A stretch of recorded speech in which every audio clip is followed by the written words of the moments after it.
Halo, Rafael Razal in the house, yo. Okay, gang. Aku dapat barang baru hari ni, iaitu spare tank untuk radiator Proton Wira. Dia ada bagi free dia punya kepala tu sekali. Kan kalau biasa benda tu akan panas, hujan panas, dia mulalah, dia crack lah, dia rosak.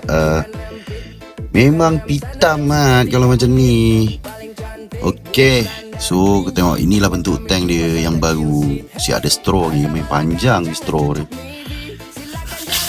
Okay, untuk benda ni nanti aku akan buat tutorial. So korang tengok lah ya. Cantik betul benda ni. Geram pula tengok Ayo kita pasang.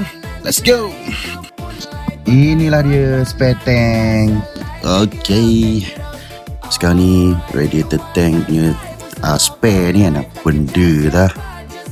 Dah nampak buruk sangat, jadi kita kena tukar pada yang baru lah. Tengok cara nak buka senang je. Dia ada beberapa skru. Ni pertama, kita buka yang ni dulu.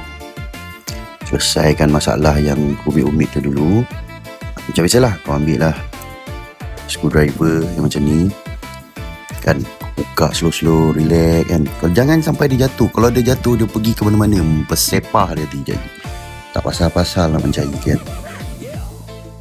Kemudian kau tarik slow-slow. Jangan kuat sangat, nanti dia patah lagi susah. Lupa pula cabut datang dulu. Dia punya straw tu cabut dulu kan. Slow-slow, relax. Okay, ngam.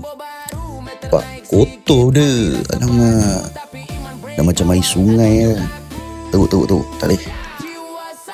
Kita ganti yang baru. Right, settle pada. Kalau ikut yang baru ni, dia ada dua skru yang kat bawah tu dengan yang kat atas tu. Kau masuk je balik, relax, santai masuk. Okay, pening-pening, adjust betul-betul. Alakan tempat yang sesuai. Jangan ala kat lampu pula. Nanti kau punya lampu wiran kau tahulah, dia boleh jadi aquarium kan. Lepas tu kau masuk balik sampai dia punya klik tau. Yang ni kena hati-hati, takut dia patah. Lepas tu kau ambil lah, kau goncang-goncang sikit, kau tolak kan, bagi dia klik betul-betul. Penting juga ni spare tank ni. Sebab apa? Nanti kalau air lebihan daripada radiator, dia akan masuk ke dalam ni. Kemudian bila dia masuk dalam ni, seandainya air radiator kau tak cukup, dia akan sedut balik. Sebab tu ada straw. Nanti dia akan sedut lah. Pandai dia buat kerja. Kau tak payah fikir. Tu semua engineer dah fikir dah. Kita tinggal pasang standard dan balik. Jangan pandai-pandai modify. Kalau kau pandai modify tak apa lah. Ni kalau kau macam aku tak pandai modify kan, jangan. Kau pakai standard balik. Selesai masalah. Masuk lah balik bolt tu. Kat ni. Hati dia kalau jatuh. Aku dah cakap dah. Nak dia jatuh lah. Kau suami ikhtiar lah. Aku dah kena tu. Kau cakap hati-hati. Aduh, dah lah tangan awak besar. Alah, hati-hati dah letak kat situ. Ketatkanlah balik benda ni.